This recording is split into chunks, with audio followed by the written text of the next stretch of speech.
today I'm here to bring you my August wrap-up. Now, for the month of August, I would consider myself pretty dang successful, but also I wish I got more done.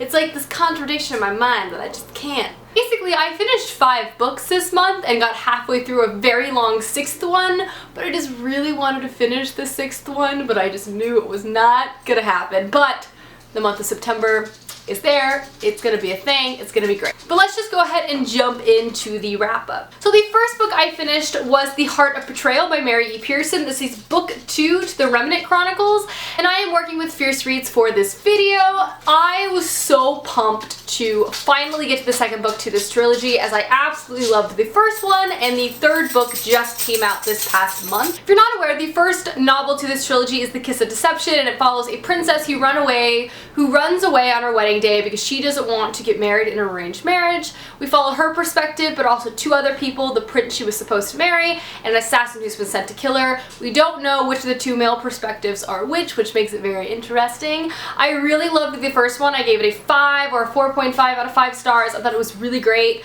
I was super pumped to jump into the second one, and I have to say I was not at all disappointed. In fact, I liked it even more than the first one. This novel delves much more deeply into our main character's past and also her abilities, as well as it's just overall more political, and it's just a more complex story, which I just appreciate overall. I love this YA fantasy trilogy because I love the main character, to be honest with you. Leah is such an amazing main character. She's strong, she's willful, like no get out, and she has such a sharp tongue, which I just really like to see. Like, she's just not gonna let anyone talk to her, and she always has a very biting response available if she needs to. I just think this is an incredibly solid YA fantasy series. I would totally recommend if you like YA fantasy. I really like this, and I can't wait to read the third book, hopefully very, very soon. The next novel, or rather play I read this month, was Harry Potter and the Cursed Child by Jack Thorne.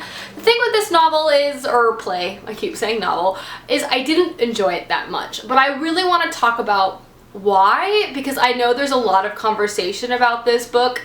If you're not aware, this is the 8th Harry Potter story that is going to be a stage production.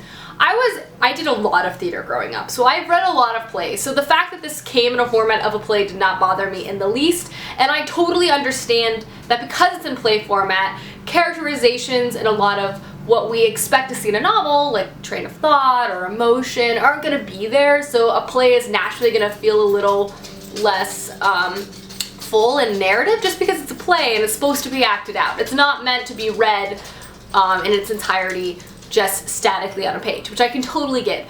But where my problems lied in this book was actually the plot. I felt it offered and delivered a whole bunch of plot holes that I don't want to get into just in case you haven't read, but I just felt just the plot holes itself made me not really appreciate it, and I thought it was kind of negatively affected the original story in some ways, which kind of bothered me. I will say Scorpius as a character in this book, and as well as Albus, I really enjoyed them, as well as I really liked seeing Harry grown up. I thought they offered some really interesting themes and characters. I appreciated that, but the plot devices I did not appreciate, and therefore I gave this a 2.5 out of 5 stars. Maybe a 3 stars if I'm feeling generous, but needless to say, I was disappointed.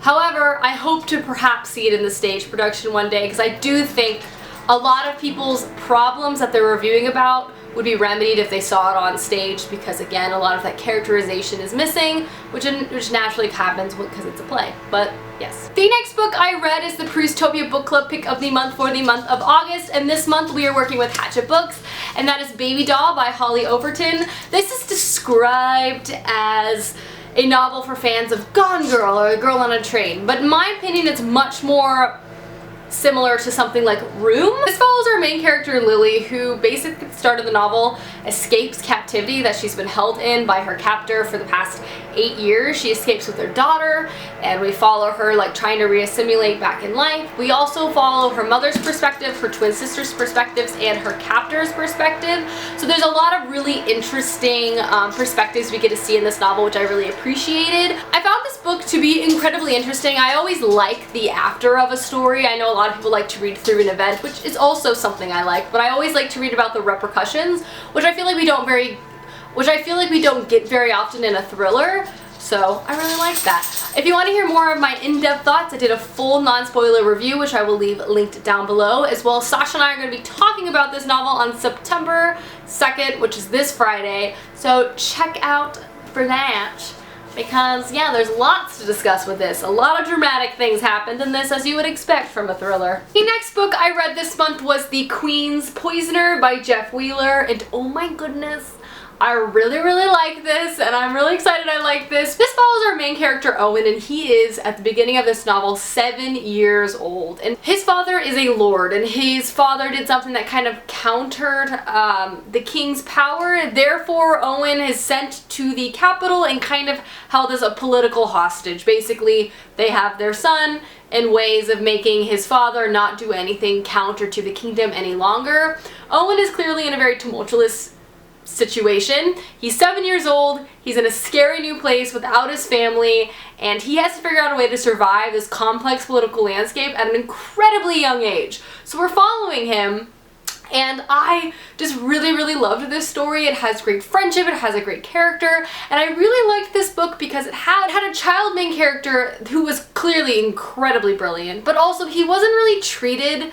or talked down to like a child. Like, don't get me wrong, some people did talk down to him, but he as a character wasn't talked down to by the author. He was full and complex, he had emotions, he was working through things, as well as the people that he was close with and interacted that were adults treated him like a human being, which was just really nice to see. I loved this story, and the interesting thing about this series, we follow Owen at, again, a young age, and the whole book he's young, and then it ends, and then the next book in this series picks up when he's like 20 years old. So I'm interested. Another cool thing about this novel is the magic system. There's people that are fountain blessed and then they have special abilities. It's not talked a lot in this novel because I think we're going to find out more about it later. But yeah, the only disappointing thing about this is the first one's the only one that comes in hardcover, and it's so beautiful. Like, look at this book without the dust jacket on for a second. It's insanity, and there's only one of these, which is incredibly sad, but I gave this book a 4.5 out of 5 stars.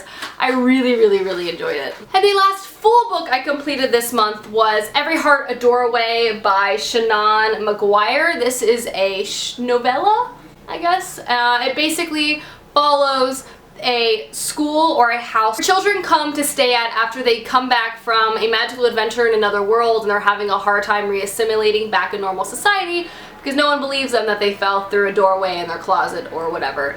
It starts out kind of exploring some of the characters, the school itself, but then kind of turns into a thriller and murder mystery. Not gonna lie, the aspects of this book that I loved was learning about these characters and like sitting in on their group sessions, their therapy sessions, and learning about the worlds they went to, and I also really appreciated hearing the explanation about everything, how things were classified.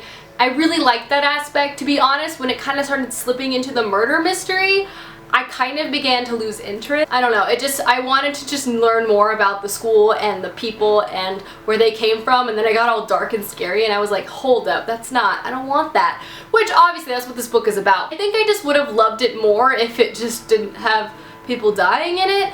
That being said, I really liked it. I ended up giving it like a 3.5 out of 5 stars. Thought it was really solid. There's going to be a couple more in this, which I think I'll probably pick up just because I think the world itself is so interesting. But if you're interested in this, I'd check it out. Maybe wait for it to not be as expensive because this is an $18 book, which is insane. And the last book I'm just gonna mention and not talk about because I haven't finished it yet, but I just want to get credit for it. I started reading The Broken Eye by Brent Weeks. I am more than halfway through. I'm almost 500 pages in. This book has taken me so long to read, and that is why I haven't read any more books in the month of August, but it is so good so far, so I'm not discouraged. There's no chapter breaks, the margins are super small. It takes me a minute, and I can't wait to keep trucking along in the month of September with all of the other books that needs to be read. Alrighty guys, those are all the books I read in the month of August. Let me know down below your favorite book you read this month. I would love to know. Also, let me know your thoughts on The Cursed Child, because I feel like that's kind of controversial. Some people loved it, some people hate it. I was kind of in between, I would say. I would love to know what you guys thought. Anyway, I hope to see you guys with another video soon. Goodbye!